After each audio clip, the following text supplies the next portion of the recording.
5. If we live by the Spirit, let us also keep in step with the Spirit. Let us not become conceited, provoking one another, envying one another. Brothers, if anyone is caught in any transgression, you who are spiritual should restore him in a spirit of gentleness. Keep watch on yourself, lest you be tempted. Bear one another's burdens, and so fulfill the law of Christ.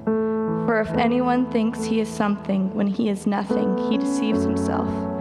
But let each one test his own work, and then his reason to boast will be in himself alone and not in his neighbor. For each will have to bear his own load. You may be seated.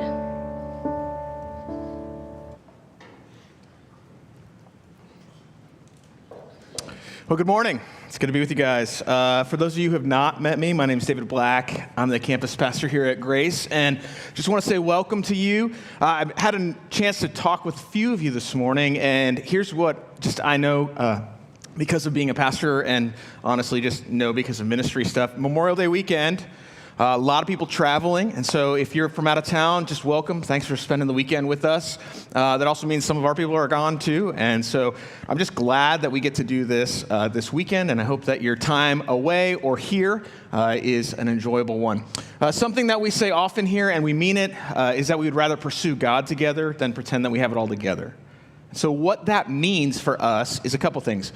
One, if you're exploring Jesus, we're glad that you came. We don't think that's something that you do and enter into lightly. It's actually an important decision, and our hope is that if nothing else, you leave today with a community of people in which you can ask some important questions. If you are here and you're a follower of Jesus, it's kind of our hope and prayer that God would speak to you. In fact, if you're exploring Jesus, spoiler alert, we'd also hope that God would speak to you today. And so our hope and our heart is that you would connect with him as we open up the Bible. We call it His Heart, and we see what His heart has to say about our heart. And so we do that through a number of different ways, and one of the ways that we do that is in a series. And so we're in a middle of a series, post-Easter, that's just entitled, How We Grow. How We Grow. And we're asking this question. Have you ever wondered how people who claim to believe so rightly can behave so poorly? You ever thought about that? You ever thought about Christians in that way? Have you ever thought about church in that way? Maybe it's a little bit more personal for you. Maybe for you, you've kind of walked in today and you're going like, I don't understand how I can say I love Jesus, how I can raise my hands in worship, and how I can still struggle with fill in the blank, this issue. There's a lot of ways that we might answer that. There's a lot of ways that society might approach that. One of the ways, which by the way is true and can be true, but one of the ways and the words that we throw at that is often the word hypocrisy. We're like, oh, Christians, they're hypocrites, or church, that's just they're a bunch of hypocrites. Which, by the way, as far as history goes, church has to own that in some places. But here's the thing. The Bible actually has another word besides hypocrisy that it uses more often to explain the inconsistency that we see in our life. And it's this word, immaturity. Immaturity. What if the issue that's facing you and the issue that's facing the church today is not necessarily people who say one thing and knowingly do the opposite? But what if it's people who need to grow into a mature Christian faith? What if the call of our society and our culture is not necessarily, is the church real, but is it growing and actually becoming like Jesus? So we've been answering that question. There's two questions that really have to answer when you come to Jesus, and they're these. The first one is this: how do I get to God? And the second one is, how do I grow with God? And so get with God, that's kind of like the question that everybody's asking in all different faiths and religions, like, how do I get to God? Oftentimes, we think that's through our behavior, or maybe it's through our heritage, or maybe it's through adopting a set of beliefs. But the Bible comes along and says it's actually none of that. It's what Jesus did for you. And then the question then is, once I get to him, or I'm accepted by him, how do I grow with him? And that's more of a resemblance question. And historically, I think in our culture, we tend to answer both questions this way. Try harder. Try to be better. Try to feel it. Try to mean it. Trying to like invest in it. And that can be confusing because the Bible actually says it's not that, okay? When it comes to this, getting accepted by God, it's something Jesus does for me. It's all him. It's not me. I can't earn it. If it was up to me, I wouldn't be there. Can't do it. He accepts me as I am. And then when I come to know him on this side, it's not now that I have to prove it to him, but it's actually him at work in me. And both of these things happen in the same way, but both play out differently in my life. In fact, the Apostle Paul, a guy who was the first missionary of the early church, wrote to a church in Galatia, in the book of Galatians. You don't have to remember that, but that's kind of where we've been. And he answers these two questions. And he sums up both in this way. He says this, "My old self has been crucified with Christ. It is no longer I who live, but Christ who lives in me." That's acceptance. The followers of Jesus, we would say, hey, I died when Jesus died, and when he rose to life, I rose to life. And then why don't we just go to heaven now? Well, he says this, "So I live in this earthly body by trusting in the Son of God who loved me and gave himself for me." Notice he doesn't say, I live in this earthly body by trying really hard to prove to God that he made the right choice. Not at all. But he also doesn't say, I sit back and do nothing and God does it all. It plays out in our life. And so we've been looking at this past few weeks. We've talked about the fact that we walk in the Spirit. That's a confusing term. If you want to go back and check that out, you can do that online. We've talked about the fact that we grow as a family. And we've talked about the fact that we grow in the good news of Jesus. And today, here's what we're talking about. Here's all we're going to cover. That what Paul tells the church in Galatia, and what I think he tells us is this, that we grow together.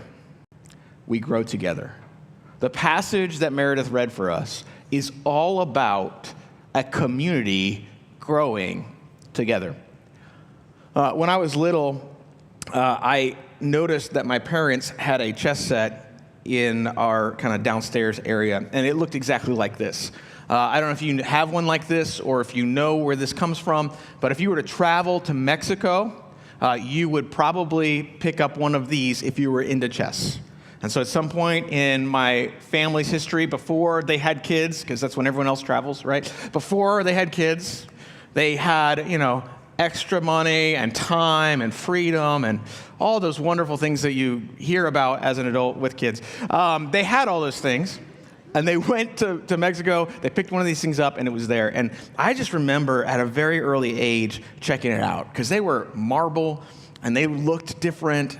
I was like, what are these? And so here's what I would do. I would make up games to play with these guys, right? Like I would have them battle each other, and I'd name them. That's just weird, I know. But like I was little, okay? I wasn't like 15. There was little, like 5 or 6 playing with these things.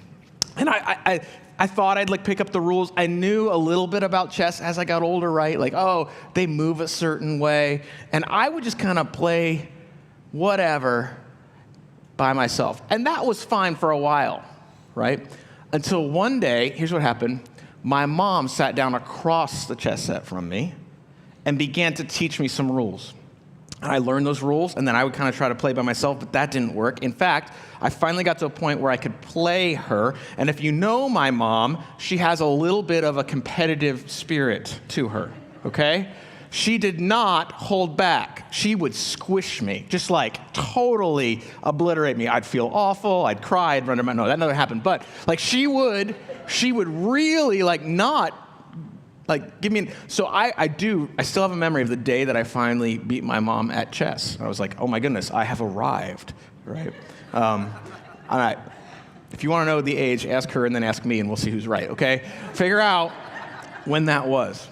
But here's what I'm trying to get across, and here's kind of the point, that when it came to chess, or if you've ever tried to play checkers by yourself, there's a certain element in which you're going like, okay, I can kind of figure it out by myself, but I have a limit to how far I'm going to go and how far I'm going to grow.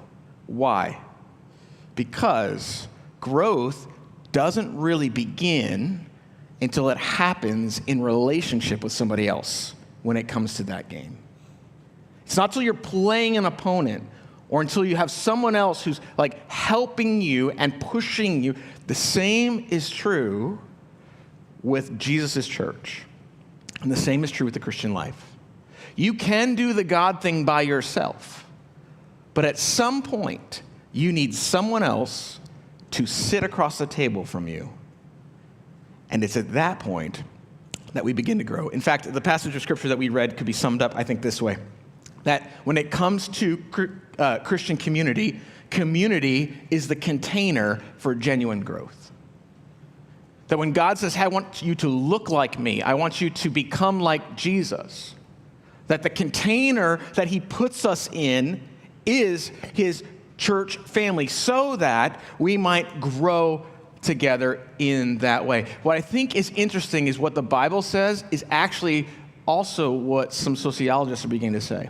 It's a little bit dated, but post-pandemic, people do a lot of work in this. In 2023, this is from the Department of Health and Human Services, they ran a study when it came to loneliness because they discovered that we as a people tend to be some of the loneliest people that have existed in society in a very, very long time. Farmers who lived on acres of land had more community than what we might feel today. And so they put this together, and here's what they concluded. The U.S. Surgeon General's advisory on, quote, the healing effects of social connection and community. That there might be something about another person on the other side of the table that would help us not only grow, but actually might help us be more healthy and whole. Okay? Now, if you're young, you're like, yes. And if you're like old, you're like, psh, tried that, right? Didn't work. But here's what I think we're going to find. As we look at the text today, I think what God is trying to communicate to us, and hopefully might challenge you on, is that when we say that his community is a container for growth, we're going to say this right here. We're going to say three things. One, I think we're going to find out, and what God is trying to say to us is that his community leads to maturity. And I think he's going to say this too, that maturity leads to community, and then very, very crucial part, that the cross is at the center of that. So if we want to grow together, if we don't want to just be playing chess by ourselves, we're going to wrap our mind around that, okay? So what do you mean by this? So we're just going to walk through this. I think Paul's trying to tell the people in the church there, and maybe even you and me, that community leads to maturity. Notice, he's just talked about walking in the Spirit, which is a big topic. But that's the Holy Spirit of God at work in us. So he's talking to followers of Jesus, not people who are exploring Jesus, people who've already said yes to him. We actually believe that God is powering our growth, that we partner with him in that. It's not all him, it's not all us, it's actually cooperating and learning to follow him.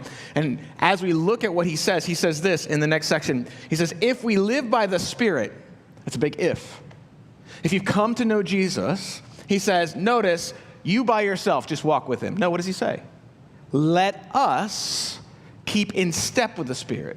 In other words, if you came to know God that way, you should continue to walk that way.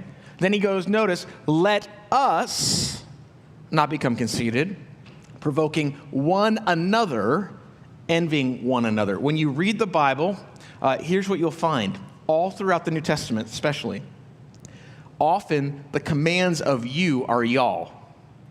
It's y'all. It's not just one.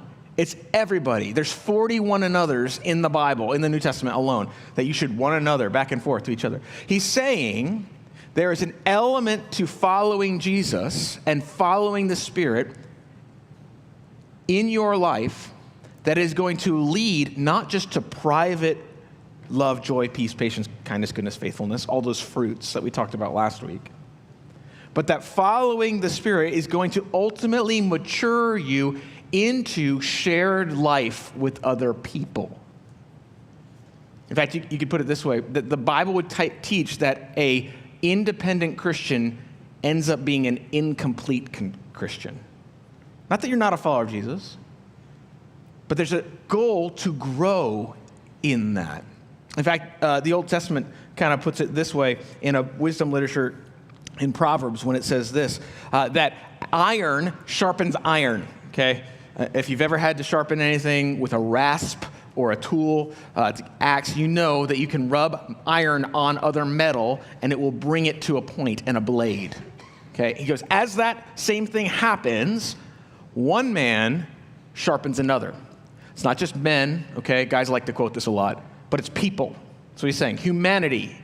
Just in the same way that you can take two metals and put them together in proximity and make something useful and better and helpful, so that can happen in our life together with one another. Now, this is a little bit counter to how we as a culture tend to think about community. And I guarantee you, if someone's tried to sell you on community, they're not like, hey, come be in community. You're going to like get real close to people and they're going to bug you and rub off all the rough edges. You're like, sign me up, right? That's not what we do. Why do we come to community? Here's the message we get. You need a community where you can belong. And by the way, that is a big part of community. It's about belonging. We'll say, man, I just need to find some connection. And it is about connection. It's a big part of it. Man, I want some authenticity.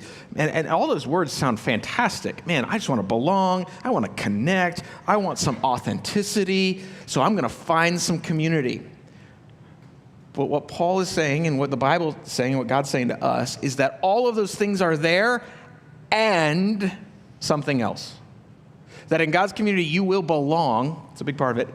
And you will be formed into someone that you are not yet, into whom God made you to be. That in his community, you're going to find a connection, and there might be some things that confront you about yourself.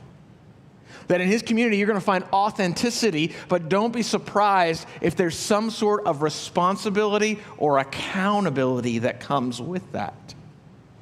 And you're going, no, I'll just take the belonging and the connection and the authenticity. And he's going, no. Those things are not indivisible from one another. There will be friendship and there will be friction, which means this, that in community, your character will be revealed in real time. You'll see who you really are. We moved into this house in 2017. It was a great time to buy. And the house was indigo on the inside, like all turquoisey. It was like in your face. And so we're like, okay, we got to change this. And so we started painting. We got to the dining room, and the dining room was that way. So you're like eating, and it's like, where am I? At the disco? It's just like in your face. So I'm like, here's what we're going to do. I know what I'll do. We need some more light in there. I'm going to paint the entire room, surprise, surprise, millennial white, okay, or whatever it is, right? Wouldn't it look great if it's all white, just clean and crisp and bright? And it took, I don't know, maybe 40, no, not 40, but a lot of coats of white paint to cover turquoise. But do you know what happened when I did that? It did get lighter. It looked brighter, and I stepped back, and do you know what I saw? You know what I saw if you've ever done this. Every single imperfection on that wall. I'm like, oh, there's a dent. There's a bump. There's some peeling. What's going on there? Why? Because white is very good at reflecting light. And when it does that, your eye sees all of the imperfections. That's the same way we think about community in our culture. Oh man, I want to belong. It's going to be great. Be so refreshing. Be enjoyable. I'm going to be smiling all the time. I just need to find my people, right? Find my people. And when we get there, it's refreshing.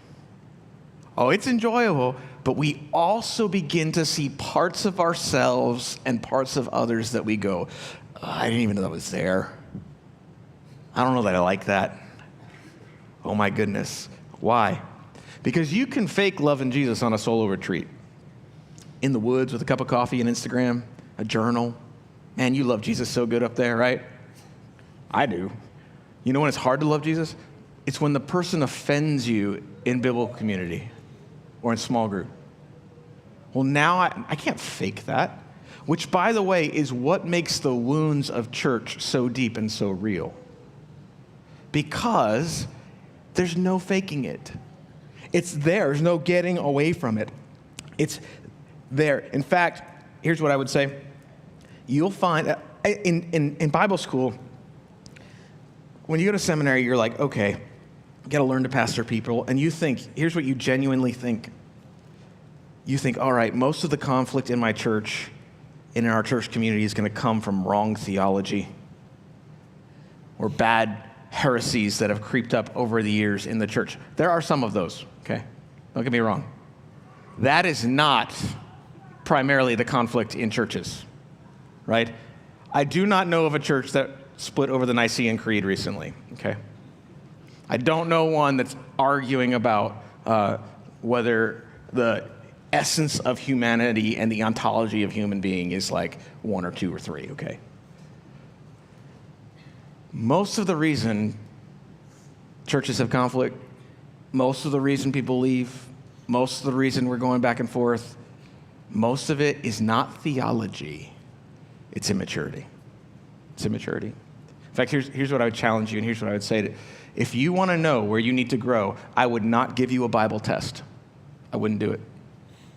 I would put you in biblical community. You'd figure it out. We'd figure it out. Right? Why? Because it's there.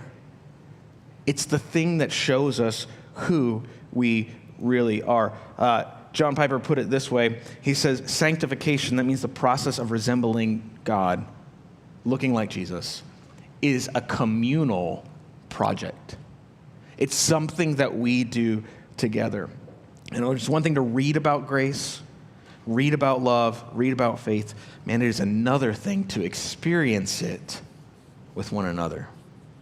So community, it leads to maturity. It's going to show us where we need to grow. It'll also show you where you are growing, okay? It's not the solution. Oftentimes we think, oh, community, that'll solve it. It won't solve it. It's the soil that Jesus puts us in so that we can grow. And so here's what I found in times in my life. There are times in my life where I'm like, I'm looking for community. I need community. And so I'm going to go over here, and I think I've found it, and it seems good initially. But the more that I get into it, I'm like, oh, that's not it. That's not it. That's not it. And then I go over here, and I find this community. I'm like, maybe these are my people. And it seems good for a minute. And I go, oh, no, there's conflict here, too. That's not it. That's not it. That's not it. And then I go over here, and I'm like, oh, maybe this is the sport, or maybe this is the club, or maybe this is the group, or maybe are you my friend? You know, and it's like you try to get closer and closer and closer. You're like, oh, I found it for real this time. And you go, oh, no, that's not it. That's not it. That's not up. And then you can kind of come to this conclusion. You're like, it's nowhere. It doesn't exist. And here's what God would tell you, that community is not something that is meant to be consumed. It's not a product. It's something that is cultivated in and through Jesus in us. The church will not save you. But what Paul is trying to say is it will shape you. It'll shape you in your walk with Jesus. So community leads to maturity. Vice versa, by the way. Paul's also trying to communicate to us that maturity, as we grow, it ought to lead us, evidence of Christian growth leads us to community. That as God makes me into someone who looks like Jesus, what happens is community becomes more of a thing in my life. My growth is not just for me. My growth actually plays out in other people. And as Paul does, he gives us a whole list of what those are. So I just thought I'd give you 4, okay? If you're thinking, man, all right, I'm in community. I do see some things in my life. I do want to grow. I feel like I am growing. How do I know when I'm growing, Paul? How do I know where this thing is showing up in my life? He goes, let me just give you 4 quick litmus tests of how maturity will lead you to other people. The first one he says is this. He says, hey, maturity says it's not about me. He says this in verse 26 when he says, let us not be conceited, provoking one another, or envying one another. The word conceited there means empty glory. It's like, hey, look at me. And you kind of see that because the word provoking is when you provoke someone, he's saying, don't look at somebody else and go, I'm better. That's what provoking is. It's superiority. I'm better. By the way, jealousy is the opposite. What's jealousy? I'm worse. You're better. I'm better. I'm worse. What's the common denominator there? It's I. It's me. And Paul goes, no. As you grow and as you mature in community, it becomes less and less about me. Less and less about competition. You say, well, how do I know? How do I know if it's in there? I mean, it's very easy. You've seen this. It's very easy to enter into community and go, this community is going to be a place for my self-advancement. And it's true. All kinds of people come into church community because they get responsibility in church that no one outside the church will give them. Or maybe they get affirmation in church that they won't get anywhere else. So it's easy for us to look at this church community, this community of Christ, and go, oh, it's for my self-advancement, or it's my self-affirmation. It makes me feel good. How do I know if that's happening? What Paul says is this: you know it's happening when your heart has a scoreboard. When there's a scoreboard in your heart. When you go, oh, they're getting ahead, or oh, I'm getting ahead. When you hear someone else's success, right, and you cannot celebrate. Beware a heart that doesn't celebrate other people's wins. As we mature, it becomes less about us, and our success is not I win. Our success becomes we win. This is true, by the way, in any team, in any community. This is true about your workplace. This is true about your marriage. This is true about your family. This is true about your education. When it goes beyond you to the other person, it is a sign that you are growing. And the way that you know that isn't just that you're not competitive with one another, or comparison. You can be competitive, but comparing one another, it's actually when you're able to celebrate. A guy was writing about this. In fact, he wrote a great book. I would recommend it highly. It's called I Bet You Think This Book Is About You. It's a fantastic title, and it's worth the read. And in it, he says this. He says, pride enters the room and says, here I am. Humility enters the room and says, there you are. Look at you. Right? If I just sum it up any other way, right? Here I am. Either here I am in a prideful way, or, well, here I am. Both are pride. Both are pride. Right? Humility is, oh, it's you. Look at us. Where are we going? Man, I'm so happy for you. That's great. If you hear everyone else's success as a score over yours, might be some growth there. But he's going, be a community in which maturity begins to say, it's not about me. He also says this, not only does maturity say, hey, it's not about me, maturity also says this, it confronts with care. It confronts with care. You saw this. He said, brothers and sisters, if anyone is caught, interesting word, in transgression, could be sin, could be iniquity, could be addiction, all those things. You who are spiritual, which is followers of Jesus, should restore him or her in a spirit of gentleness. Keep watch on yourselves, let you too be tempted. The word restore there is an interesting word. It's a medical term. The word means to actually set a broken bone. And when you set a broken bone, it's purposeful, and it's painful, and it's loving. It's loving. He's saying if you get in community, here's what's going to happen. People are going to offend you. You're going to offend them. And at some point in time, maturity cares enough to go after the person and say, with gentleness, come back. Or let's go. This could look like a call forward, or it could look like a call back to Christ in our life. I love it because he says caught. In other words, this could be something that somebody was involved in, and now it's kind of run away because that's what sin does. It just runs away with them, and they're like, I was in control, now I'm not. It could be a cycle. It could be a symptom of something else. But he's saying, mature people care enough not to ignore them, not to go, we'll get to them, or I don't want to rock the boat. They go, I lovingly care enough about who you are and your walk with Jesus that I won't sit idly by and see and watch this thing in your life destroy you. I'm going to need to come with gentleness. That's a big key, right? It's a big deal. Because we could show up, this is the best illustration I got for this, it's two hammers.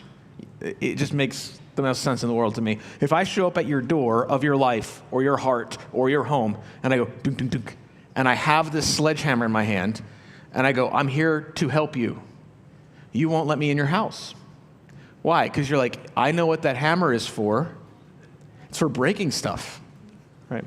If I show up at your house on a weekend, Memorial Day weekend, and I have this hammer in my hand, and I go, I'm here to help, you're probably like, what took you so long, right? Why? Because one is for destruction and the other is for construction. Some of us show up in people's lives, and we go, I'm here to help with truth that will squish you. You need truth. You need it. But it needs to be gentle, which means out of thought and concern for the person, and skillful, right? I wrote this down, if your theology, right, gives you permission to confront someone on something that's wrong, but it doesn't give you a heart that wants to restore them, that's not Jesus. Truth confronts, but it also loves to restore gently and willingly with one another. Not only does it say it's not about me or confront with care, he gives us another one. He says, maturity in community moves toward the burden. Have you ever had a friend be like, hey, I'm moving. Anybody free this weekend? That is the fastest way to have no responses on a group text thread, right? It's like everyone leaves the conversation at once, right? Which, by the way, if you need to move, here's a tip. Tell someone that you were moving over the weekend and you really didn't have anyone. They'll be like, oh, man, you should have called me. I would have helped. And then just say, just kidding. It's actually next weekend. What are you doing, right? That's how you get the help. That's how. Why? Because most of us, what do? We move away from the burden. We go, man, that looks heavy, right? Ooh. There's something about the maturity of Jesus, right, that actually calls us to carry the burden. Here's what happens in your Christian walk. You know this if you've walked with Jesus at all. There are times in your life where you cannot see God at work. You're like, I don't know it. I can't see it. I kind of doubt it. I just can't see it. There are times in your life when you can't carry whatever it is you're going through. You're trying to muscle it, but you can't. There's times in your life where you can't explain how any of this that's happening could be good. And you need someone else to come along and carry the weight. I found this picture online right here. It says, bear one another's burdens. Here's a young gentleman carrying a table. It's not a light table. Dude's got 2 tables, right? If you see him and you love him, you go, hey, I want to help. If you walk up to that person, if I'm carrying this table, and you walk up to me and you're going, man, that looks heavy. You are not bearing a burden. You're evaluating a burden. You're commenting on a burden, right? If you walk up to a person like that and you go, man, I sure wish I knew what to do, that's not helpful, right? If you're going, hey, I'll pray for you, also not fully bearing anything, right? When does bearing a burden actually become bearing a burden?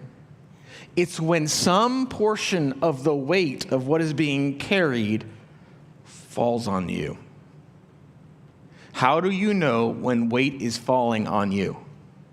You feel it. You feel it. Most of us don't want to feel it. We don't. Now, I'm not saying that you come along, shove this dude out of the way, muscle both those tables on your back, and go watch me. That's not how that works, right?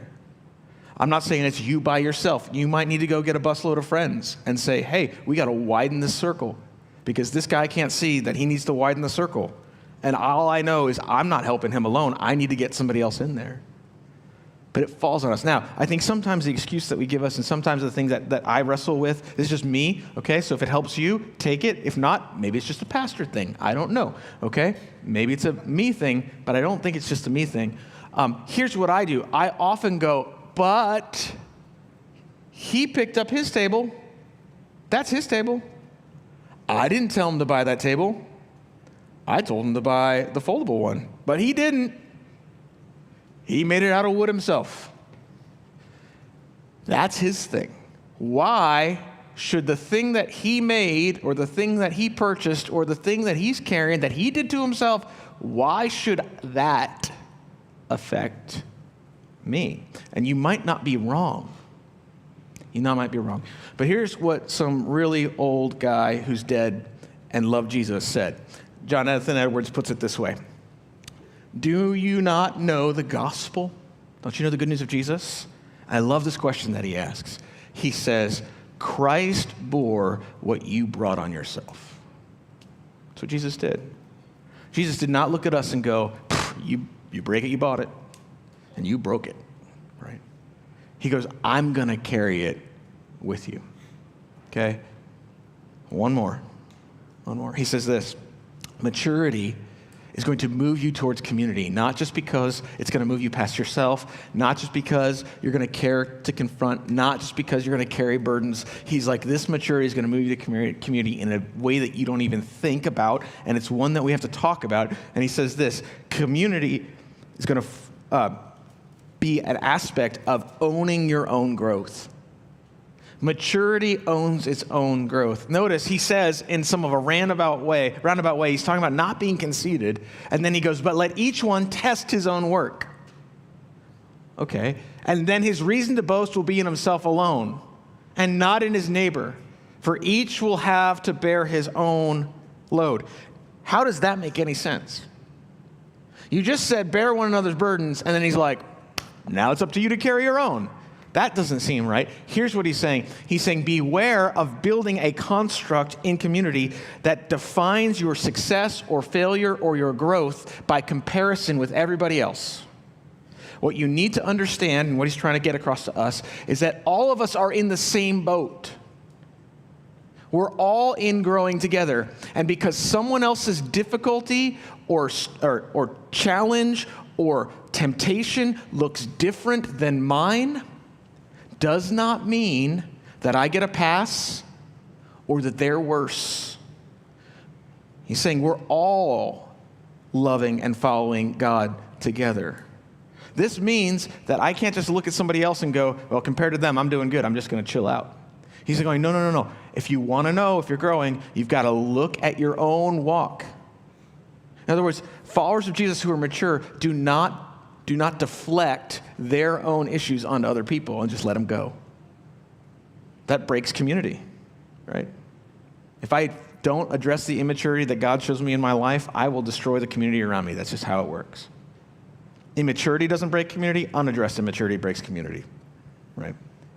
And so I need to go, okay, God's put this in my life. I don't blame other people. I don't look at other people's life and go, God, you've made their life easier. I don't look at other people's life and go, man, they've got it so much worse. God loves me more. I go, I understand what it means to wrestle in grace with what God has given me, and I am taking responsibility for my call to follow Jesus. And as I do that and we do that together, we bear one another's burdens in that. But what I don't get to say is, hey, all my stuff, it's all yours. Here, carry my junk. It's not how it works. Here, all this is you. I don't get to shove it across the table to the community of Christ and go, well, if you love Jesus, you just fix me. That's not how it works at all. He's saying at some point, we are responsible for how we respond to the walk and the life that Jesus has given us. I stayed with a group of people over the week because we were traveling in Ohio. From time to time, we'll go up and do some training and also just meet with other staff members. And it was a great trip. And to save money, they put us in host homes. And I always joke that when I travel, I get to see the future because every host home is an empty nester. And I'm like, oh, this is what it's like. And there's a positive to that because you're like, they seem very well adjusted and at peace. And there's a negative to that, and which is like, wow, this large house is kind of empty, but I'm glad I get to stay in this kid's old bedroom, right? And you see the pictures. I'm looking at this now woman's photos who's like was a little girl and she grew up, and I'm going, oh man, my little girl's gonna grow up. Oh, and it's like, oh, yay, but also wait, right? So we're up there and we're hanging out, and I noticed on the couch was this binder, and in it, on the top, it said family cookbook. And so I just picked it up and we started talking with our host home, and she was, the mom was saying this, she said, when my children moved away, when each one moves away, I make a family recipe book. And in it, I include a photo, right? Like a literal photograph of what the dish looks like and a note card of how to make it. So that when they go away, they don't have an excuse of not eating healthily, right? Thank you, moms, right? Appreciate that. Or maybe dads, maybe that's your world, okay? But like saying, hey, now that you're leaving, here's essentially also what she's doing. I am not responsible for cooking all your meals anymore. It's a loving way of going, you get to cook now. Yay, here you go. That's how it works with following Jesus too. Maturity at some point understands it's my responsibility to cook and to feed myself a little bit and to grow and to do all these things. Alistair Begg puts it this way, and I think he's right.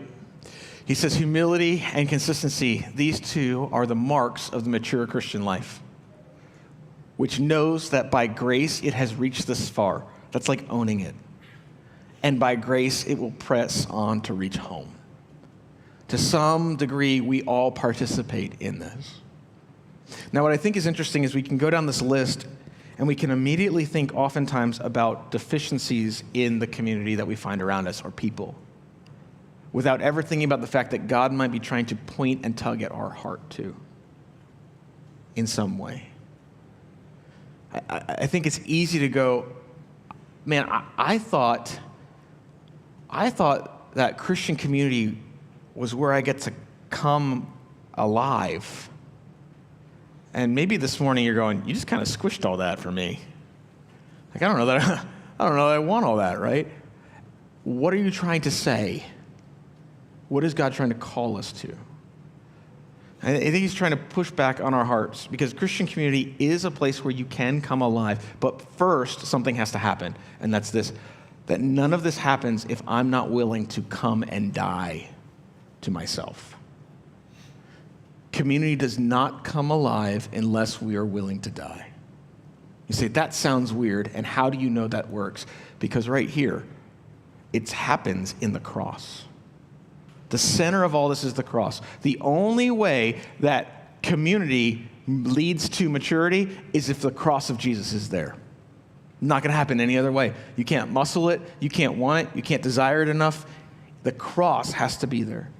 The only way that maturity is going to lead to community in your life is if the cross of Jesus is there. Notice, he says in verse 2, he says, bear one another's burdens. Sounds great. Love it. Difficult to do. And so fulfill the law of Christ. Does he just mean generally like what Jesus said? What is the law of Christ?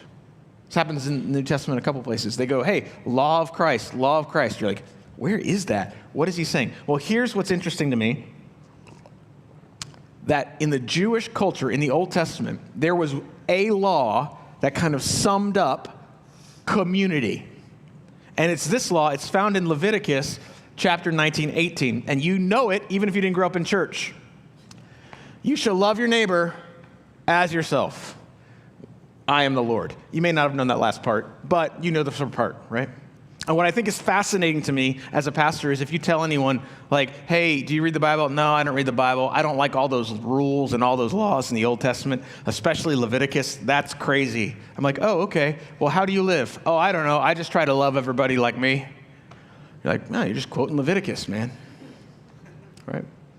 Love your neighbor as yourself. And that, in the Old Testament, was the governing law of community. Love one another the way you love yourself. Just treat other people the way you want to be treated. Some of you, your grandma told you that, and you didn't know it was Jesus or God. You thought it was just grandma.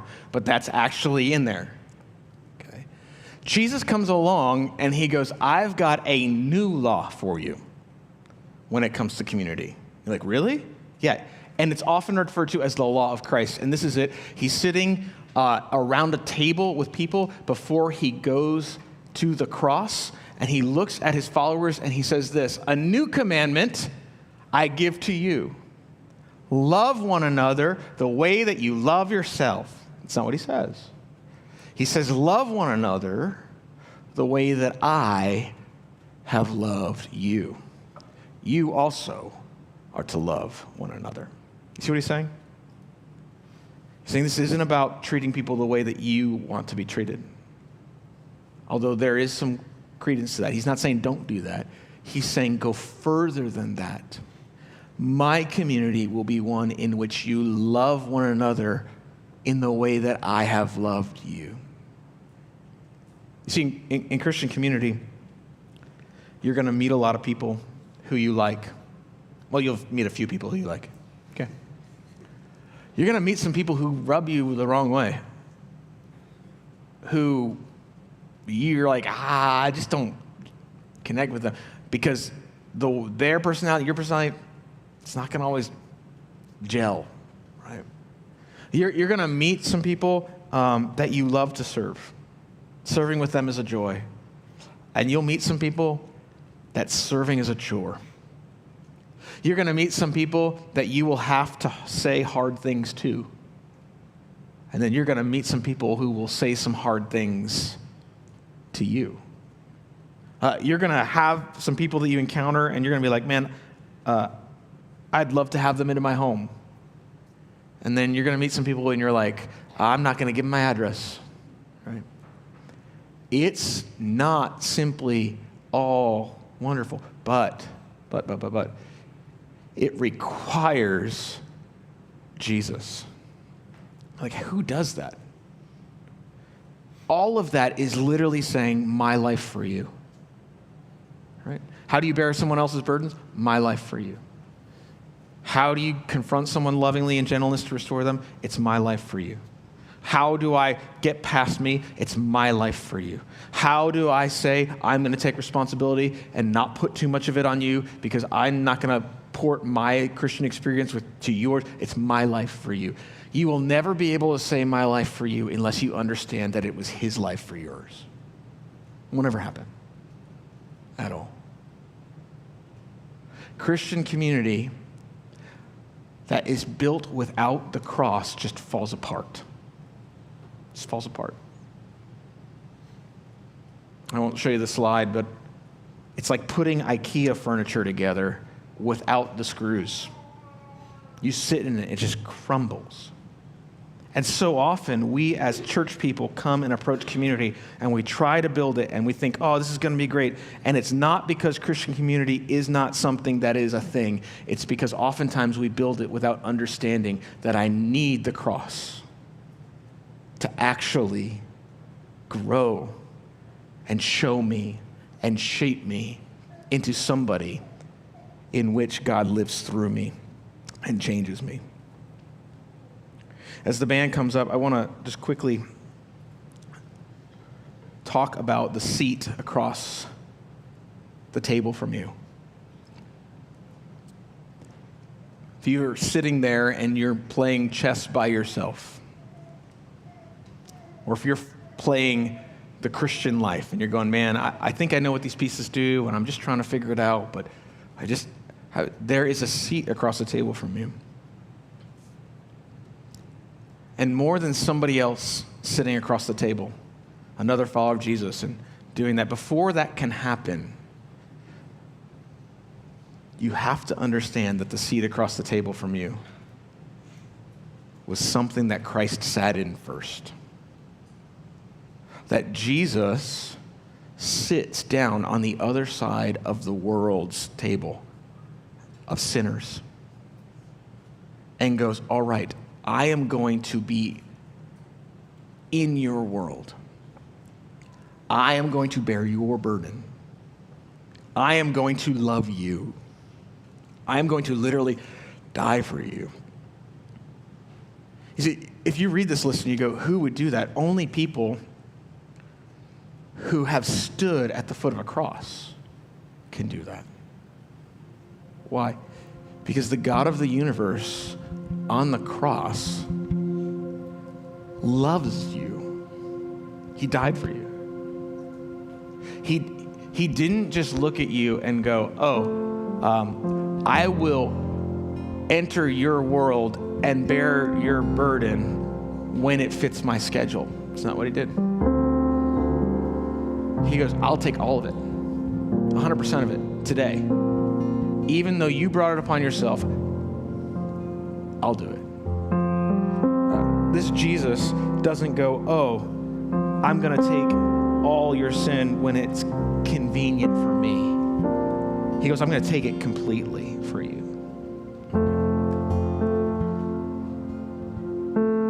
He put you first, and he died so that he could actually come and create a community around himself. The Christian church in the early church was not just a group of people who believed in Jesus together. They bled for one another. They turned the world upside down. And I think the question often that God puts to you and to me is this: do you want community, or do you want Christ in your community? He's calling us to come to him. And listen, you will never sit across the table from somebody else or have someone else sit across the table from you until Christ has sat in that seat where he died in your place once and for all. That's what we're called to do for one another. We're called to grow together.